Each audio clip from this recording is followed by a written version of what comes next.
And we are back to the GSMC Chip Shot Football Podcast. I'm your host, Manny Maradiege. The show, of course, is presented by the GSMC Sports Network. And in that first segment, if you didn't catch it, I talked about the Chip Shots segment that I usually do, recapping the Kansas City Chiefs Super Bowl parade, some of the events that went down there, and as well as talking about Michael Parsons' latest comments in a conversation that he had with owner Jerry Jones and what that means for the future of the Dallas Cowboys team. But moving on now to the second segment of the show, I have some free agency updates and some rumors that I heard recently that I think are of some significance for this offseason and potentially some moves that we could see throughout the duration of this time. So starting off with an important date in the free agency period, February 20th, tomorrow, Tuesday, through March 5th, the NFL teams can designate franchise tags or transition players. So I'm sure once tomorrow hits, we're going to be seeing a lot of news around teams designating the tag to certain players. Some more rumors around teams potentially not doing it to certain players. Some of the candidates and just a list of the players that I have here written down that could get the franchise tag are linebacker Josh Allen from the Jaguars, Saquon Barkley, Brian Burns from the Carolina Panthers, safety Kyle Duggar, wide receiver T. Higgins, Josh Jacobs from the Raiders, cornerback Jalen Johnson, defensive tackle Justin Madubuike, Baker Mayfield, wide receiver Michael Pittman, L'Jarius Sneed from the Kansas City Chiefs, defensive tackle Christian Wilkins, and Buccaneers safety Antoine Winfield. Some big names there to keep an eye on because a lot of those players are the franchise or some are the impact players on their side of the ball.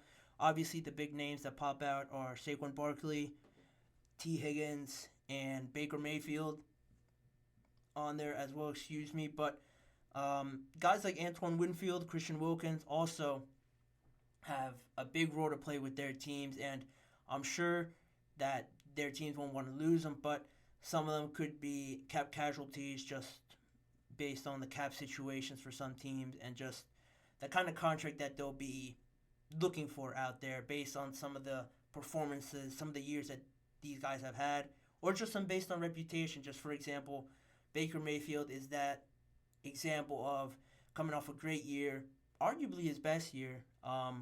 You can make an argument for the year he had with the Cleveland Browns where he took them to the playoffs and beat the Steelers in the first round on the road. But I think this one's just a bit more significant and carries more weight to me for Baker Mayfield because he was passed around some teams, the Panthers, the LA Rams after his time with the Browns.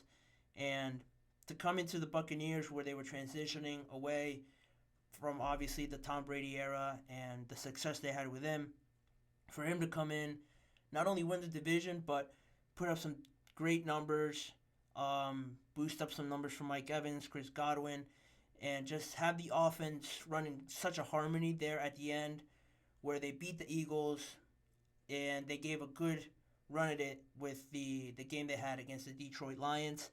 But I just think Baker Mayfield made a good case for himself, and just based off of that, I think he'll be requiring a much larger contract than his 1-year deal that he just had, and we'll see if the Buccaneers will be able to pay that or not.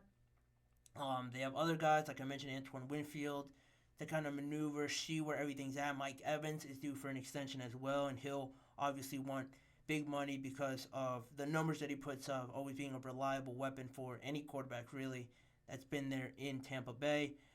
Other guys, Saquon Barkley, I think the Giants would want to tag him, but after last season where they gave Daniel Jones that big extension, a lot of the conversation was, well, how could you not give that to Saquon Barkley, right? He's been the most talented, most reliable guy for this Giants offense, in my opinion.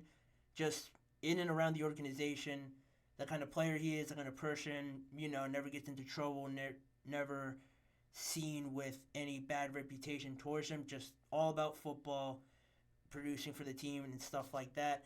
I thought he was going to get the contract extension. If you want to argue that he deserves it more over Daniel Jones, that's a different argument. But the decision was Daniel Jones gets it, and now it's time for Saquon Barkley. I'm sure he'll want to get paid, not only because of what he's produced, but because of the running back market and the kind of stigma that's tied around running backs, about them only lasting a few years, not really making it past the age of 30, maybe 29, before teams start to look for the next guy that's cheaper on his rookie deal. And they've just almost become sort of interchangeable. So Saquon Barkley might be thinking his time is now to get paid before he heads into his later years, and teams aren't going to want to pay him. So I think he might be, because of that, a result of going to somewhere else.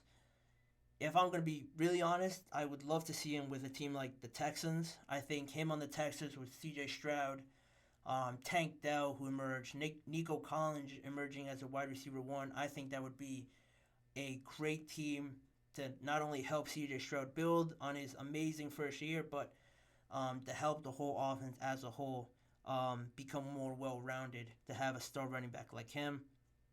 All the other guys, again, have their own situations going on. I won't dive into each single one, but those are some of the biggest ones that I thought were crucial, were going to be big pieces that move early or throughout the offseason. But another one that was finalized, the deal that was finalized, was the Ravens signing wide receiver Nelson Agholor to a one-year contract extension.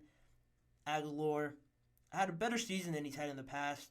With the Eagles, he struggled. Then he kind of was in a loop. Nobody really considered him a vital piece to their team until he found a home with the Ravens. And throughout the duration of the season, I think he became a bit more reliable with Lamar Jackson. He scored in the playoffs, I want to say, against the Texans. He scored a touchdown in that game, if my memory serves me right. It was either that or the Chiefs, but I think this is a good deal for Nelson Agholor and very low-risk deal for the Ravens because they still need to add to the wide receiver room, in my opinion. I don't think they have enough with Odell and Rashad Bateman there. Zay Flowers is a good piece. I really like him, but I think they just need to build on it. And losing a guy like Nelson Agholor, good blocker, and he doesn't require 7 to 8 looks a game, right? He's a good piece to fit into the offense they're trying to build. So that was finalized. That was something that was made official.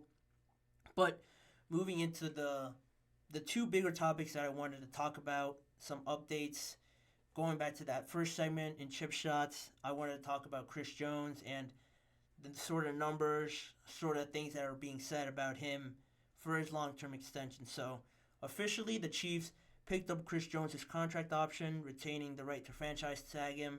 He's going to be 30 this coming season, but as part of the contract that they renegotiated to end his holdout at the beginning of this past season, Kansas City is going to pay an extra $425 million in earned incentives for Chris Jones. So obviously the goal for the Chiefs, it has been reported that their goal is to find a long-term deal.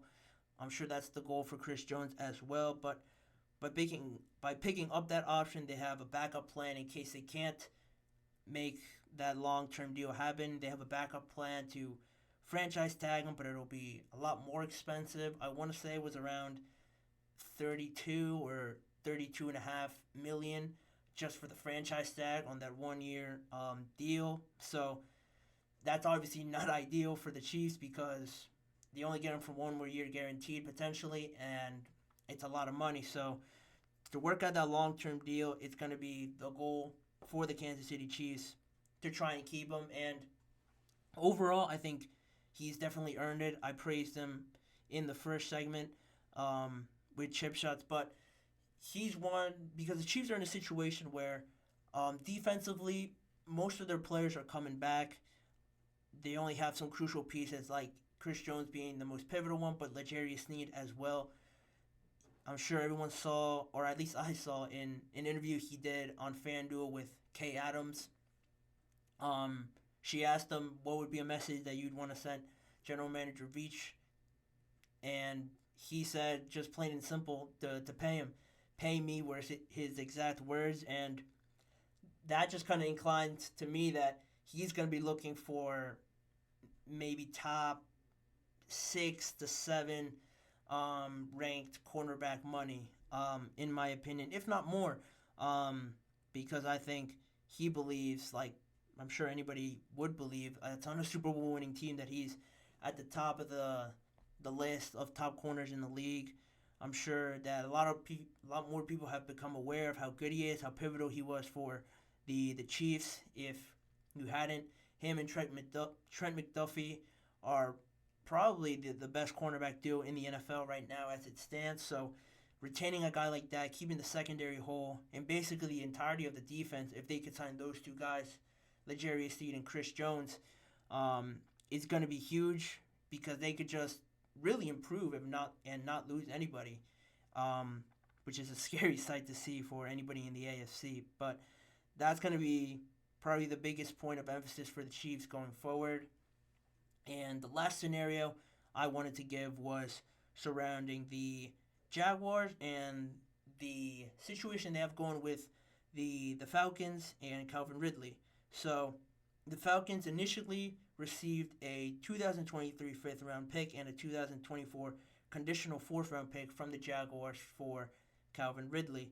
Now, that could all change. Well, actually, the conditional pick could change in this coming year's draft. The Jaguars could actually owe the Falcons a second-round pick if Calvin Ridley signs a contract extension with them. For that to happen, it would mean it would only turn into third-round pick if Ridley plays at least 60% of the snaps, or gets 75 receptions or 1,000 yards from this coming year. But if he extends, it could become a second-round pick. But the rumor has it, or the reports from Adam Schefter have come out, and he said that Ridley is not expected to sign an extension at any point this season and will wait until after the season to begin negotiations. So that's something to keep in mind because the Falcons are in a rebuilding stage, and I'm sure they would love for that to be a second-round pick, but most likely it'll be a conditional third-round pick just based on those reports and the Jaguars, I think, not feeling like it could be a good situation for them moving forward in the end. But for the Falcons, it would be huge, and on one hand, like I mentioned, because of the situation that they're heading into, rebuilding, new head coach Raheem Morris coming in, trying to rebuild that offense, really, because what they're missing is the quarterback, how pivotal that's going to be for them because they have the weapons. Bijan Robinson had a breakout year. Drake London also had a breakout year, arguably, and Kyle Pitts was used more, but really not to the full potential that a lot of people believe he can get to. So they need as much help as they can get for the quarterback and as well on the defensive side to build a more whole-rounded team because that division isn't one of the strongest in the NFC, and they competed with basically all those teams in any divisional games that they had. So this team is, for me, on the brink of, if you don't want to call them a contender, that's fine, but they're on the brink of being in the playoffs, and if they get everything right to the fullest, they could be continual playoff appearances, building on those guys' resumes and just building on Raheem Morris' resume, because I think that was a great hire for them to make, to bring in some new leadership, a new regime for him, who spent some time there as the interim coach, now gets a full job. And I think he's going to take it very seriously and have a lot of success there. And not to mention or repeat what I said before about Baker Mayfield, the Bucs looking for that answer at quarterback. The Panthers are the Panthers, and the Saints are, again, still trying to find their footing as well. They had some duds last year, but that's the kind of landscape as it stands for free agency, the rumors, what could happen with certain teams that could really elevate them going forward into next season. But we're going to take another quick break here during the show, and on the other side of it, I'll bring you two more topics. The one most recently about Russell Wilson and his contract situation. So don't go anywhere. I'll be right back after this short break with the second half of the show.